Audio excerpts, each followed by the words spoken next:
Hello and welcome to the Outcast. I'm your host HC, and with me is. Wolf. And today, well, I think by the time this would go live, it would probably be 2023 in some parts of the world. So happy 2023, everyone. We got through 2022, and Ooh. man, what a year. Personally, I think it was a really good year. Regarding most things. What do you say? It was better than 2020 and 2021. 2022 was better than 2022. You heard it here first. You heard it scoop here. Yeah. So, yeah, but we got through another year, and like any other year, we had plenty of entertainment that blessed or either cursed us, and we are here to talk about you mostly the good ones because the way this is gonna work, each one of us has like 5 picks for stuff that we really enjoyed this year and we want to bring attention to. We are also, at least I have like a list of bad stuff I want to talk about. Some stuff that I got to experience from previous years, but this year, like they didn't come out this year, but I got to experience them this year, and I want to bring them up. And then we both have honorable mentions, and then we go to the top 5. The And number one, actually. but hmm? We do honorable mentions and then we do number one. We'll do like the Yeah, top 4. right. But Of to be course. clear, like our criteria for picking our top 5 things we watched, read, or played this year are we had to have watched, read, or played it this year. It does not have to have came out this year, though. We just have to have seen it or played it or read it this year. You see, this is actually something that I am doing the stuff that I experienced this year, but it didn't come out this year. I'm doing this as its own category because that way. Most of my top 5 have come out this year. Okay, I will say that the reason I'm doing this is because actually I had a hard time picking a top 5. So if I had to combine stuff from that I just got to know this year, from from the others, from the other years, then the list would even be more complicated. So I just put it in a category. I'll mention those before we start. Sure. But another kind of rule we need to mention, we can have ties in places if we really couldn't figure out a position. So I'm not saying we're going to use that, but fair enough to set it up. And last and final rule, it cannot still be ongoing. Like, say, Owl House Season 3, Disney, we once again can't fucking talk about it because you've not released the rest of it. Motherfuckers, Yeah, I'm still never going to forgive you, Disney. I will say that, I actually, looking at my list, I don't have anything that's like ongoing besides stuff that started earlier. But it's probably better if it either concluded or came out, or if it concluded this year or like maybe came out earlier and concluded this year. It depends. At least it has to have had its first season finished or whatever season's on currently finished. That way we can give a better description of, hey, we like this, because we could get to the last half of it and be like, wow, they shit the bed. Yeah. With that said, ladies and gentlemen, it's time for the Outcasties, the Outcasts' own award-winning award show. That's not really an award show, so woo! Yes, this is actually a live audience from my office room and wherever Wolf is recording his part of the conversation from. Office room. Real audience. Yes. Well, anyway, I guess, should I start with the bad stuff? Yeah, let's go for that first. Okay, what terrible things have you watched that really just were no? Okay, so basically, two of those we have podcasts about, so you can go and listen to them. But first thing, I just want to point out that Dragons: The Nine Realms. I can't state enough that I don't want to hate this show, but like after season 4 alone, kind of Since for alone was enough of a reason for me to put this on here, just to say, what the fuck is this show? Why are you trying to hurt me? because we had 3 seasons of the show just in that year. Like season one came out at the end of December of last year, and then and I'm like, I want to give the show any more, more chances to prove itself. There were 3 chances. It just gets worse and worse. I am not looking forward to the future. This is an abomination. There, you can listen to all of our reviews on it on the channel. There's nothing more that I can say that hasn't been said. Another thing, Morbius. No way I'm doing a 2020 year with a list without mentioning this little movie, which just again we kind of talked about it in a previous episode. I Man, and just here I was gonna say that was my number one. Yeesh. Yeah, of course you did. Of course you did. But like, listen, there was a long while, okay, since I went to see a movie with a friend, and all we had to say when it ended was "What?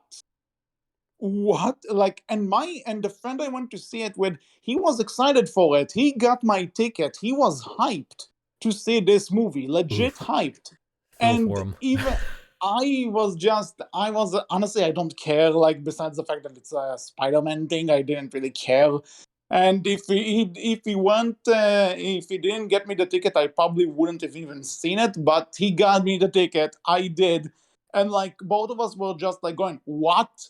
when it ended, and then the mid-credits scene happened, and it was an even bigger what, and then the other post-credits scene happened, and it was a bigger what. It was just an enigma, which honestly, as much as this movie is not good, I am kind of glad I saw it. Now, the last one, which we didn't do a podcast about, and we probably never will do a podcast about this, because I don't want to put you through the torture. It's a little movie with a lot of controversy surrounding it, which we won't get to, called "Don't Worry, Darling," or as me and my girlfriend call it, "Worry very much, darling, because I have no idea what's going on." This movie was making rounds for, either its quality, what happens in it, the stuff that happened behind the scenes, you name it, it somehow found a way to get on the news. And it made so much noise that I just kind of told my girlfriend, and she told me, "You know what, we're actually kind of interested in seeing this once it's out on digital and stuff." So it came out on digital. We watched it.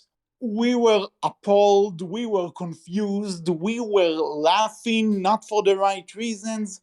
And it became a running joke for, like, I want to say until now. We're still joking about this movie because there's.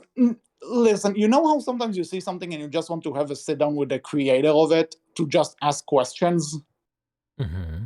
Like, if I could sit this director down for a talk, I would ask her so many goddamn questions. Most of them revolved around the word why, and then leave by telling her that I saw a movie about a talking blue hedgehog this year, which was more clever and more thought provoking than her pretentious piece of shit, and then spill the coffee on her head. Mm-hmm. So, what about? Do you have any bad stuff? Or Any bad stuff? There's not too many things I watched this year that I felt like that, I gave a chance and was like, yeah, that was just no. Most of the stuff I watched, and again, maybe I'm just too nice, but most of the stuff I watched, pretty much all the stuff I watched, I would say, yeah, this was at best, or at best, at best, or good, okay, right? Like, okay. most of the stuff I would say I watched was closer to the good side. To be honest, I would say this year we were very much like inundated with a lot of really good shows, Yeah. from anime to like a lot of Western shows. I mean, oh, actually, I take that back. There is one, and I can't really talk about it too much because I need to finish it. But I Okay. just the Lord of the Rings show. What is it Oh, called I again? From know. Amazon. I Rings of Power, maybe, or I think it's Rings of I Power. But let me make sure.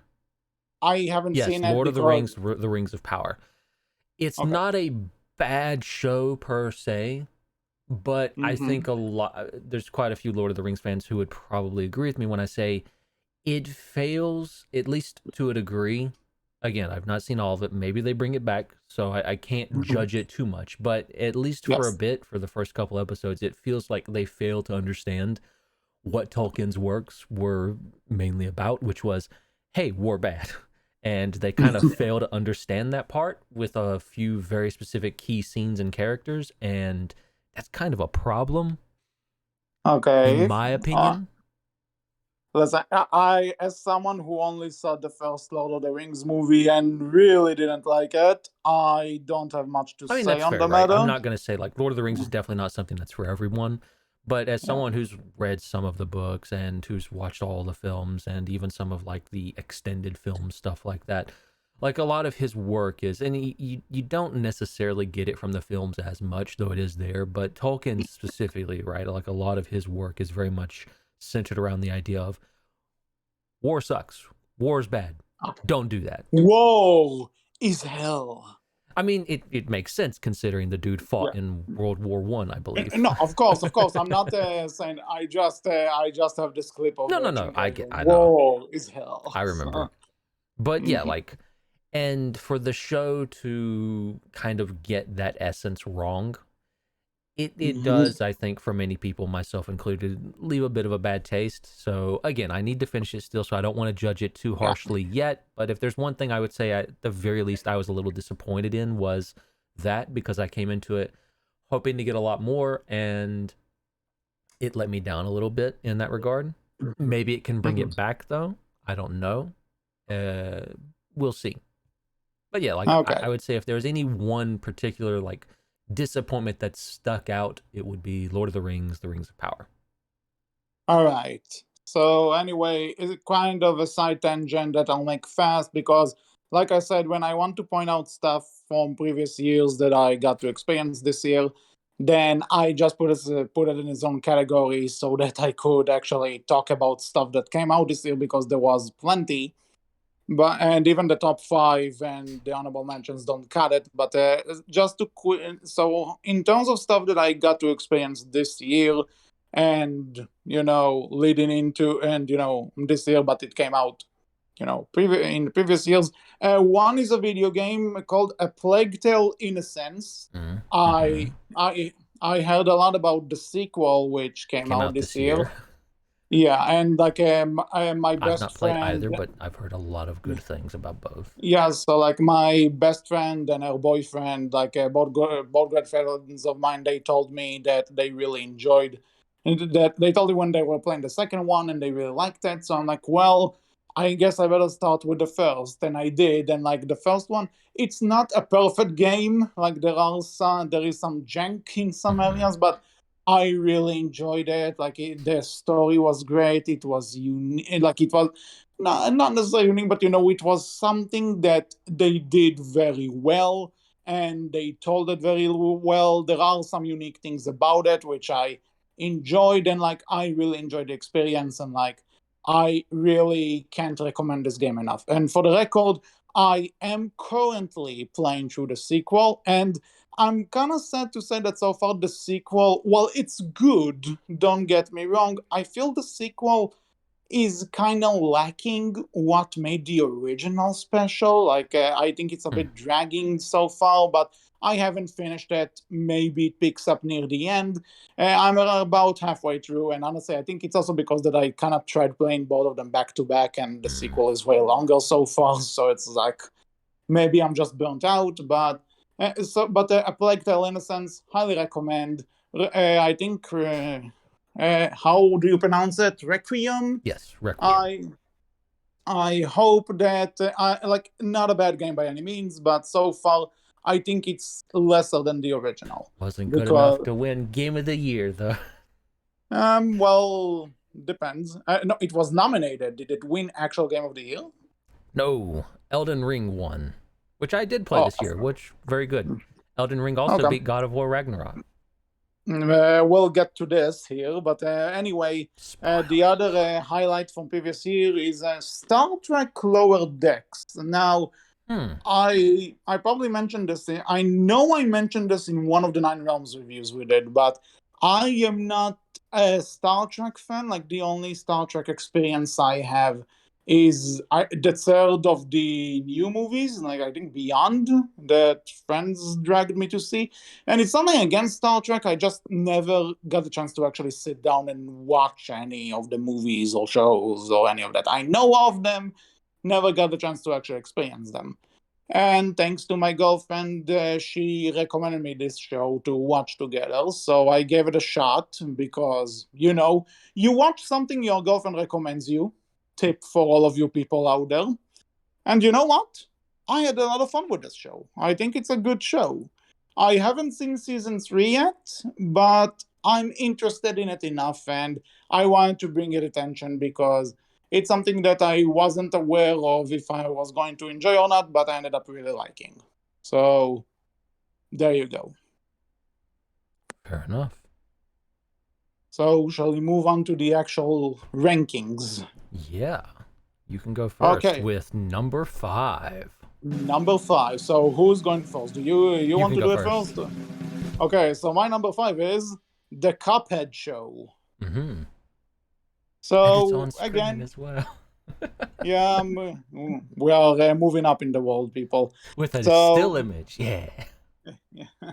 So basically, again, we talked about the Cuphead show, plenty times already because we reviewed all 3 seasons. And while I still think season 2 has some problems with it, I think overall, keep in mind that like the entire show that from the 3 seasons this show has all came out this year, by the way. Like I only have like a handful of episodes that I'll say and the rest are a really good time. I like it. I love the comedy. I like the characters. The devil is one of the best written characters we had this year. I will die on that hill. And also, honestly, looking back, I think one of the most unique Christmas specials I've seen in a long, long while.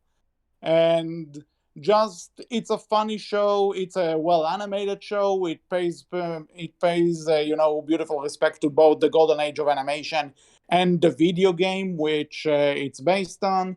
Just and that's the other thing, you don't have to play the game to appreciate the show. You can just watch the show for a fun cartoon that what doesn't require too much from you. You can just sit down and have fun, and in a world like this I think fun is needed. So Cuphead takes the number 5 spot. All right. Now for your number 5. I think they might have seen another one of your top 1 through 4 by accident. Shh, didn't happen. My number 5 is The Legend of Vox Machina. Okay. I I really heard of this. enjoyed that one. It's a D&D show from the creators of Critical Role. It's basically their own D&D show. And yeah, I really enjoyed it. Is that I think I've seen, is it the same studio that does the animation for like Korra, or the Castlevania animated some movie or something? It has a very similar style. I forget who did it. But it has Let like a me similar look vibe it to up. it. It's a you don't have to. It's just it has this vibe for it. But I was interested. I just didn't get around to it. But I if you will say recommend it, it wasn't my it's number 5 for me because it wasn't my favorite show this year personally. It was a little like there were things about it that like it's definitely a first season. I think it's one of those shows that will get better as it goes on. But like there were things that I still enjoyed about it. It was still a really good show, and it's on my list mostly because it's interesting to see basically what is a show that was funded on Kickstarter, and given funding and money from Amazon as well to put it on Amazon's Amazon Prime and all that. But like it was through Kickstarter. It was a big Kickstarter, and they got funding for it, and it came out, and it was good. Like then it's on my sounds list for that interesting. reason. All right, fair enough. So number 4. Number 4, 4HC. My number 4 is God of War Ragnarok. Eh, eh, everything's fucked up. Of course it did. Listen, you didn't see any of HC's other audience. It didn't happen. God of War Ragnarok. Well, let's hope that people are actually using this as a background noise, so that way we can kind of. But okay, so anyway, number 4 for me, God of War Ragnarok. Like, listen, I think if you heard the name God of War Ragnarok before, then you know why someone would pick it. And as a massive God of War fan since the PS2 days, this game was not only uh, an amazing sequel to the 2018 God of War, but it also made me, connect with Kratos a lot more. And if you played the original PS2 games, then there's a good chance it will even hit you more. You don't have to, but it can give you like an added dimension to some things. And besides that, great action, great gameplay. Everything's fast, everything's moving. The characters are wonderful. Like the take on Norse mythology is really good. Near the end, the game can drag a bit, but it's nothing. But it's nothing that like kills it. And like the and I'm not gonna spoil anything, but listen, this is like the first God of War game that legit made me cry. And like for a God of War game to make me like cry, like ugly cry for all the legit reasons that it aims for, like what else can I even say? If you haven't played it and you played the other God of War games, what are you doing listening to this? Go play it right now. And even if you haven't, go play it. You'll thank me later. No other thing needed to say. God of War Ragnarok, just awesome game. Fair enough. All right. My number 4 is Birdie Wing. Continuing. What is this? A show that came out that I did not expect to like at all, but it's genuinely lovely in all the best ways. Continuing Japan's tradition of, hey, let's get cute girls doing cute things and that's it. But let's also just throw something zany on top of it. This is basically cute girls playing golf and that's it. Except because of course. That's not it. They also stop the mafia by playing golf. Okay. Okay. I loved this show. It is great. It is wonderful. mean, you know something? You got me interested. When are we covering this? I want to see this. Whenever you want, because it was great. I loved it personally. Like that's the best premise I can give you. It's literally just cute girls play golf, and while also playing golf, they take down the mafia a little bit by playing golf. I mean, I'll give you this. The premise already makes me think like, well, it kind of makes sense that you'll eventually take on the mafia in a Pokemon game because Pokemon is around fighting. But in a golf anime, you know what? I'm interested. I want to see how this leads to the mafia. It's a golf anime don't come into this expecting it to actually be about golf, the sport. It's not, because they do most people come into sports anime thinking like, okay, I'm gonna get some sports anime, like sports in my sports anime. There's golf being played, but it's also like the Super Mario Golf version where they have kind of special abilities and powers, quote unquote. They don't actually have it, but the show shows it in that way, and it just makes it more fun to watch. Like someone quite literally in the first episode, spoilers, literally hits a golf ball through a moving train off of a rake lying in the field to get a hole in one. Like it's dumb golf, but it's wonderful. I did not expect this show to be as enjoyable as it was, or for me to love it as much as I did. That's why it's on my number 4. It has to be. Came out this year, was great. All right, then. This is something that I'll have to keep an eye out for. Sounds interesting. Also, I guess did want to say that the only kind of anime that I have that's like about a sport, and it's actually about the sport, maybe Yuri on Ice. That's But fair. That's a good pick. yeah, I think just saying that they do exist. They are just rare. Oh yeah, like there's plenty. There's soccer. There's basketball. I think Kuroko no Basket is the name of it. Like that's a very popular one. I know. I think I've seen one of the soccer one, like an episode of the soccer one. But basically, just to say, but point is, some of them do focus on the sport, but it's just I think it's more fun when it's not. But whatever, I mean, Blue that's a Lock is debate. also a soccer one that came out this year, and it's just also wonderful for how great it is. Oh, Like it's, but it also like it kind of does and doesn't focus on the sport. well then, anyway, moving on to number 3. Number 3. My number 3 is Everything Everywhere All at Once.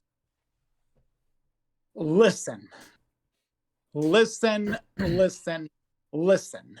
If you told me that an indie film would do a Marvel movie better than a Marvel movie that came out the exact same year, I would probably, I would be interested, but I would probably go, get the hell out of here, really? And yet, here we go. To be clear, like this is the one everyone compares to they compare everything all at once, everywhere all at once to the Doctor Strange and the Multiverse of Madness. Yes, that's the one they compare to. Okay, yeah. Because both movies dabble in the multiverse, Okay. And the thing is that, Everything Everywhere All at Once just does it so much better. It gives you so many options with the multiverse. It gives you such an intriguing plot. It gives you wonderful action sequences. It actually gives you drama that you give a shit about. It is just a thrill ride. And like the movie is 2 hours, and it's like maybe near the end you can go, okay, we get it, but very rarely, like this movie just kept me engaged throughout the entirety of it. It was something I wasn't expecting to love the way that I did, but man, I'm so glad I saw it. And I also found that I own the 4K Blu-ray with an art book for it. It's just a fantastic movie. And I can't, like, if you haven't seen it, what are you doing? Go watch it, like, now.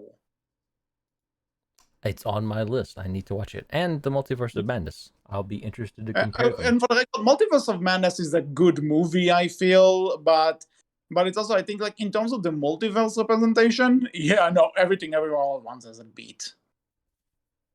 Fair enough.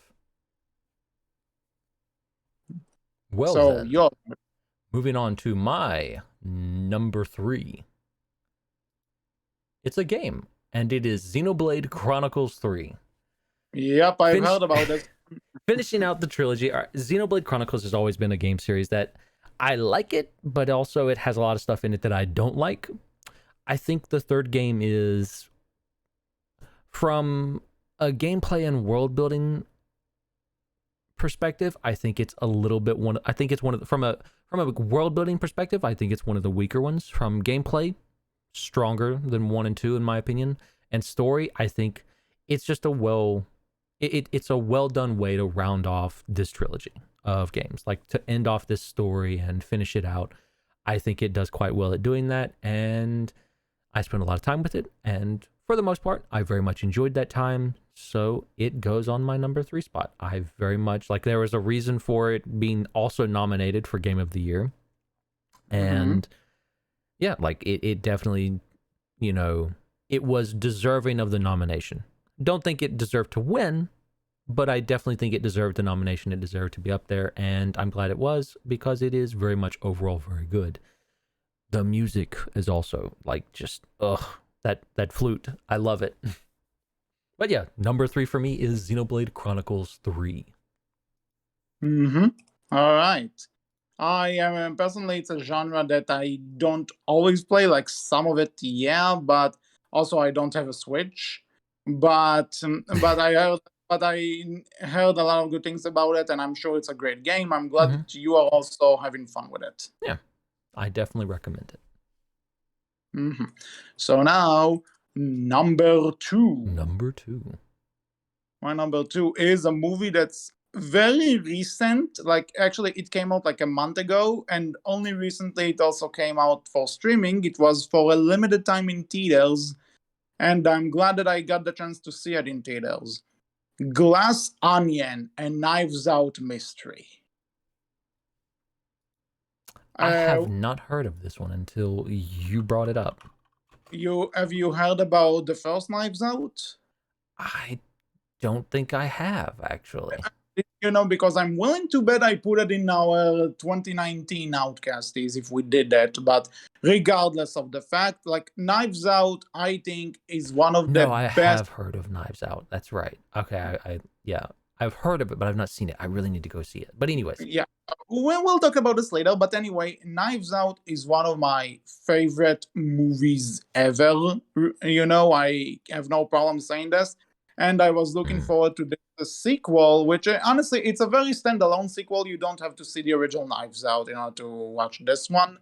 The only thing that carries over is the character of the detective, Benoit Blanc, played by Daniel Craig. mm, But here's the thing: people now seem to have this discussion about which one of the two is better. But the point is, who cares? Both of them are amazing, and Glass Onion is just awesome. Like the mystery is good, the characters are great, it's funny as all hell, and I don't want to even say too much about it in order to not ruin it for you, because or anyone who is listening to this. But listen, just go watch it. That's really the biggest compliment I can give it. Go watch it. It's on Netflix. You don't have a lot to lose. fair enough. Well then, my Number two. number two is Arknights: Prelude to Dawn. I came into this with little, pretty much no experience with the game Arknights, and this got me interested.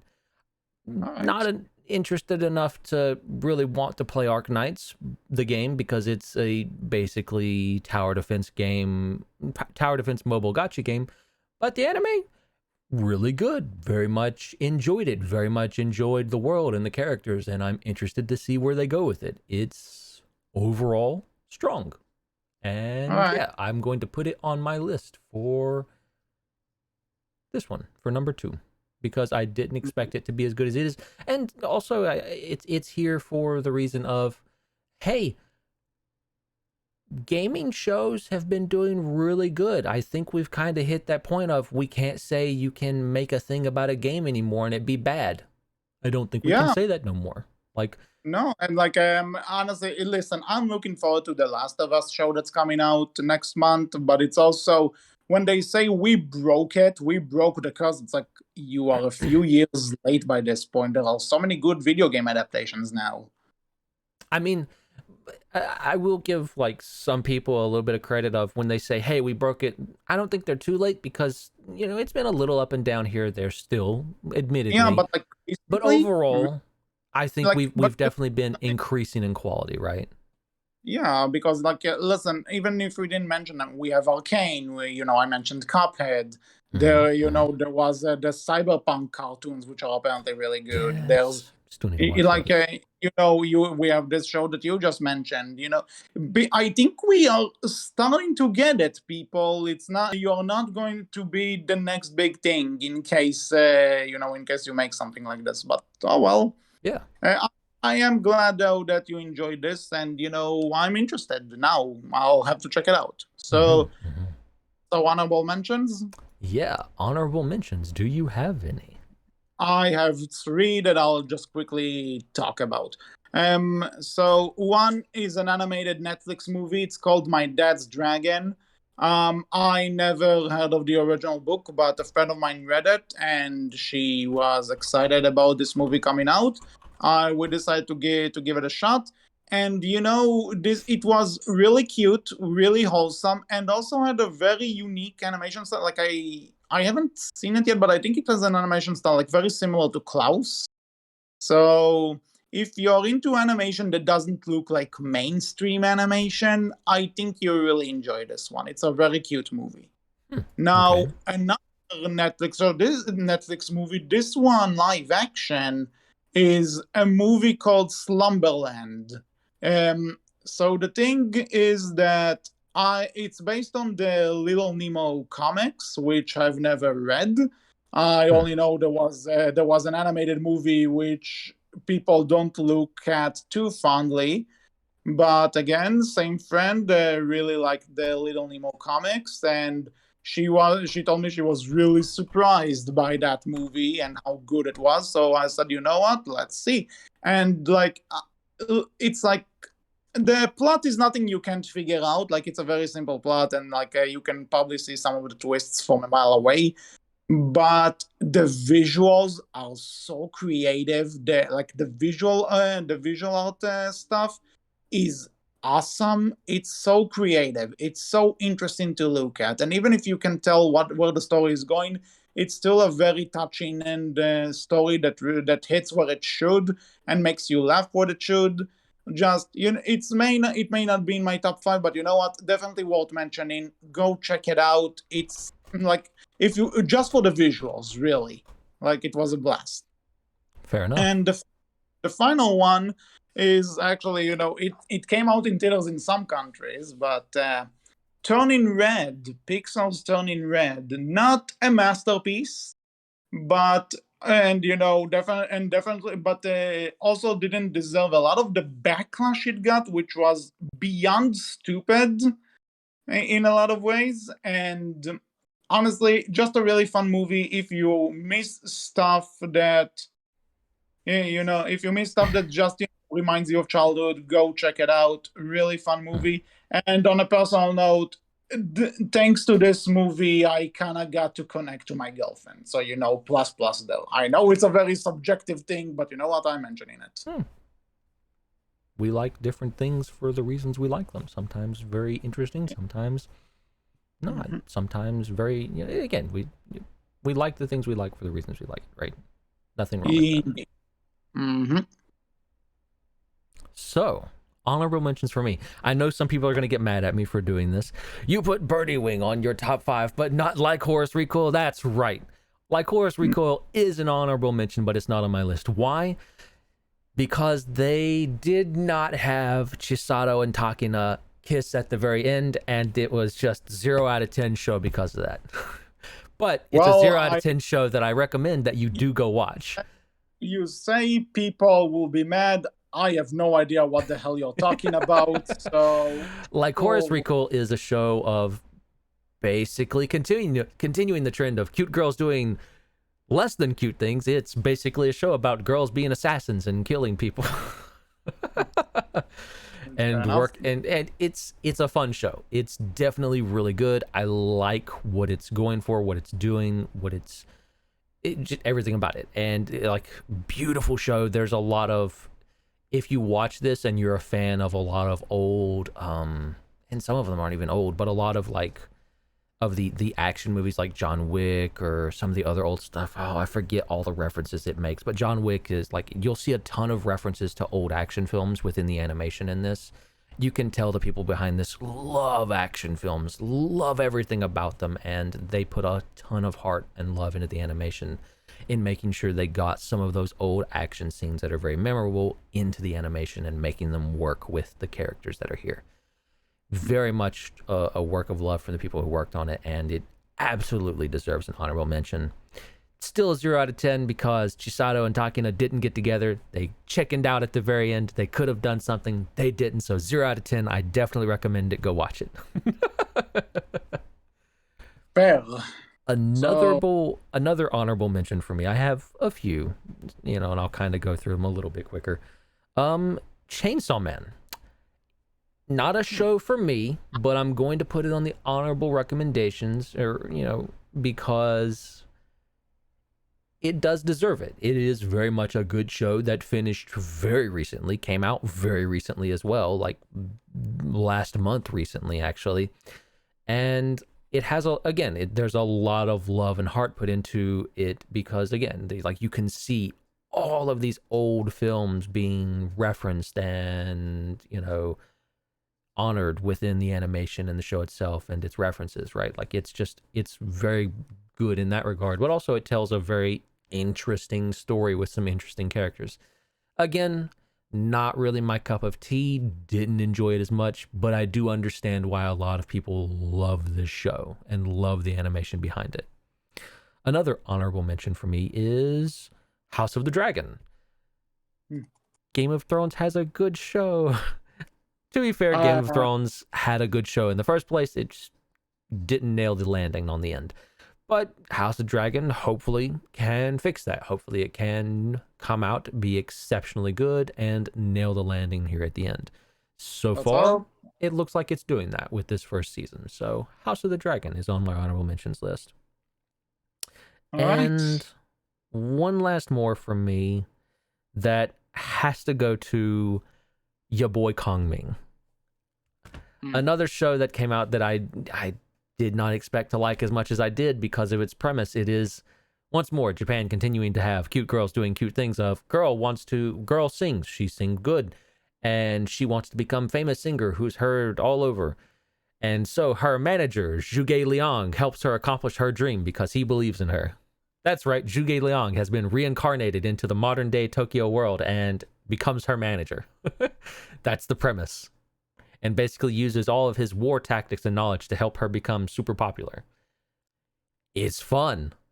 And a beautiful animation. And more importantly, like some gorgeous singing within the show that is just really well done and really good and very enjoyable to listen to. Once more, did not expect to like it as much as I did. Blew me away. Very much enjoyed it. Highly recommend it. All right, then. So...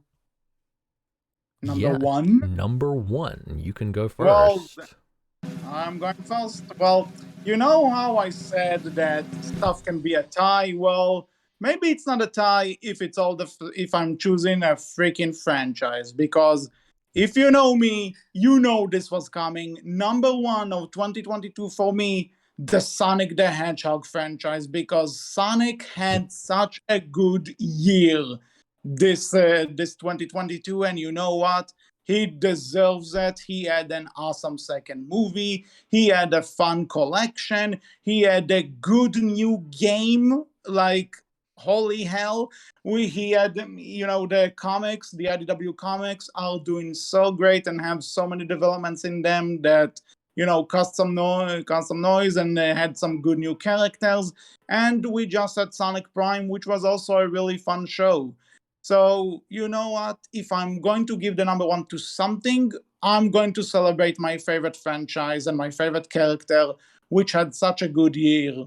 And, it's not just me saying the general response to Sonic this year and everything he appeared in was positive for the most part. So, you know what? I'm giving this to Sonic. Here's the hoping the curse doesn't return. Well, I don't care. Like, you know what? I don't care because Sonic has been through so many curses that the fact that it was such a wonderful year, including that the main game that Sonic Team released was a good thing. Was good. So you know what? I'm going to give it a credit. And also, Genshin Impact shouldn't have won that video game award. I'm a bit salty about that. But Sonic the Hedgehog. Just name another franchise that had a good game, a good movie, a good collection, and a good TV show, and a good comic book all in the same year. Name one. Sonic the Hedgehog is my one. Fair enough. So, number one for me is...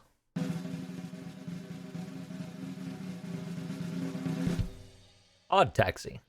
Someone who can actually do the drum roll reveal properly. HC, jeez. Gave you the chance and you failed at it. But Odd Taxi was an anime that came out last year. I missed it because a lot of stuff happened last year for me. So I watched it this year and I really enjoyed it. This is an anime that, like, I think did not get enough praise last year, to be honest, because I don't remember hardly anyone talking about it, and it deserves way more praise, to be honest, because it is an anime where it feels like you're watching quite a few different separate storylines, right? And as you watch these different storylines unfold and go through the show, you will see, hey, that's a thing that connects to this storyline, and that's a thing that connects to this storyline, and that's a thing that connects to this storyline. And as you continue to connect all of the dots, you very soon and very quickly start seeing the bigger picture envelop until you get to the last, I want to say 2, maybe 3 episodes at most, where everything comes together. And the show hits you with one final twist that arguably I think very few people actually saw coming, because it is just that well done. It All definitely blew right. me away. Like, I highly recommend it. It's a different style of anime. It's a different style of show from what you're used to seeing with anime. Like, it just does everything, in my opinion, exceptionally well, and comes out and is something that's very different and very new and deserves the praise that it has gotten and deserves more attention. Go watch Odd Taxi. Mm-hmm. Right. I haven't heard of it, but you got me interested. So, this was our list. Do you have anything to that you would say you're looking forward to in 2023? I personally like, yeah, there's definitely a few shows. I think we still have some Witcher stuff coming. I'm curious. I would like to see more of that. Especially, with Henry Cavill leaving, that'll be Yeah, interesting. for some of the stuff we've heard about that, I'm interested. I do hope it doesn't turn into a Game of Thrones situation, but we will see. Arcane, I need season 2 of that, man. I want it. I need it. Even some of the top 5 stuff we've picked, like there's other stuff coming out from that. Like, I'm very curious. Arknights has already announced that they're doing a season 2. Birdie Wing has already announced they're doing a season 2. Legend of Vox Machina already announced they're doing a season 2. I'm interested. I want to see more of this stuff. Like, it was fairly good to really well done on the first viewing, and I'm curious to see where you go with it. I'm also I want to see stuff that, like your boy Kongming, or like Odd Taxi, that just tries to experiment and do something a little bit new, a little bit different. Like, give me more of that stuff too. Take those risks and those chances. We've had a lot of really good stuff to come out this year. I want to see that trend continue, but I also want to see stuff that tries to do something new or different with something completely out there, right? Like, that is brand new, that is more unique, because we need stuff like that. And this year has been a year of, in my opinion, getting stuff from franchises that are already well known, which isn't necessarily a bad thing, because you can always do new stuff with old franchises, but it also is nice to get something completely brand new, right? So I hope we get more brand new things that are completely different. Mhm. Anything from you that you're interested in? Well, I mentioned The Last of Us, so even though I'm kind of Mm-hmm. all Definitely. about how this is going to be the one, even though a lot of other things broke it, I am interested in seeing how they'll adapt The Last of Us, because still, even second game disappointment aside, I still really like the first game, and I want to see how they'll adapt it. So far, looks good. I'm hoping it is. Fair enough. And another thing, I guess, I mentioned that Sonic had a really good year. So, Sonic Prime is continuing, in this upcoming year. Sonic Frontiers is getting DLC, always up for more Sonic. So, of course. I'm trying to think if there was anything else that I know. Across the Spider-Verse, that's coming out this Ah, year. yes. Really looking forward to that. Like a big Spider-Man fan, and Into the Spider-Verse is one of my favorite movies of all time. So very much looking forward to that. Trying to think if anything else.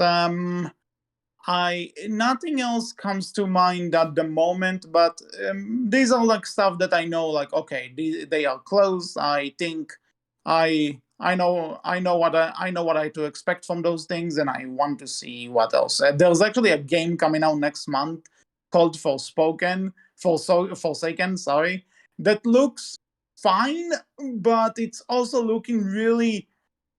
I guess I'll play it, but there's no rush, and I'm kind of wondering how it's gonna turn out. So I'm kind of interested in that just for the sake of let's see where the hell this goes. And I guess I also kind of want to see how the Mario movie turns out because you Yeah, know that what? too.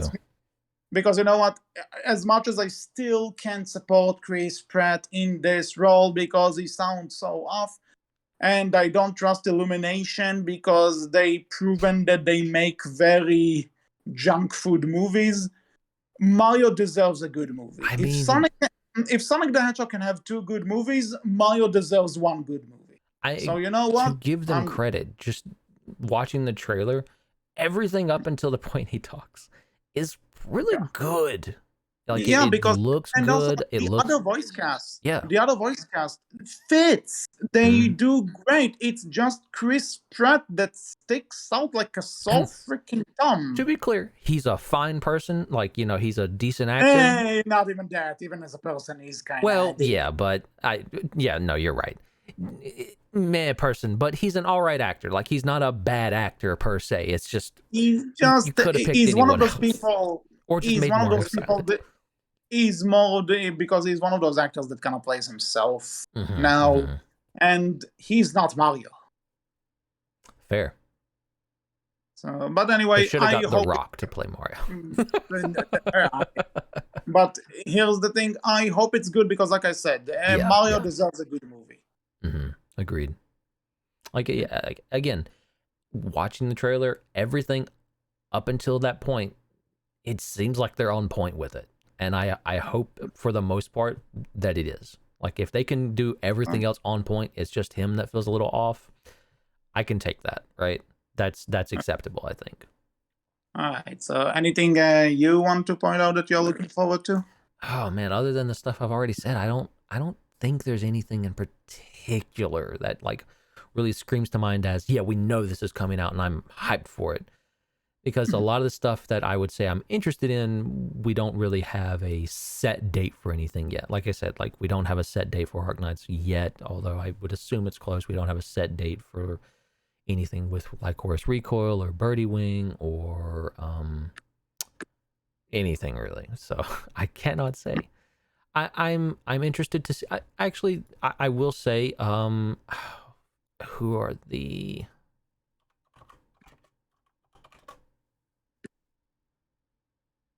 Monolith Soft. They are the creators behind Xenoblade Chronicles 3. Because they've finished this trilogy and this game ends it off, I feel fairly well. I would be interested to see where they go from here, what they make next, right? I'm interested to see where they go with that and what it ends up being because they've done fairly well at this, but I would like to see them do something new now, something different, I hope, instead of coming back to this same thing. Oh, right. Speaking of that, also Nier, Nier Automata is getting an anime. I'm interested. Really? Yes, Nier Oh, Automata is I getting didn't an know about anime. that. I enjoyed the game. I'll be down for seeing that. That sounds Yeah, cool. that's coming out next year, I believe, if I'm not All mistaken. right. So they're getting an anime. I'm interested. I'm curious. Yeah, I'm very Do we curious. continue the trend of good anime for games now? Let's hope. So, I guess this is all for this episode of the Outcast. We hope you enjoyed. What are your favorite things from this year, and what are you looking forward to in 2023? You can tell us all about that in the comment section below, on our Tumblr, which is Berkcast Team, and on our Twitter, which is Berkcast, capital B, capital C. So until next time, and I guess until next year, I was HC. And I was Wolf. And we will see you all next time. Take care and Happy New Year. Bye bye.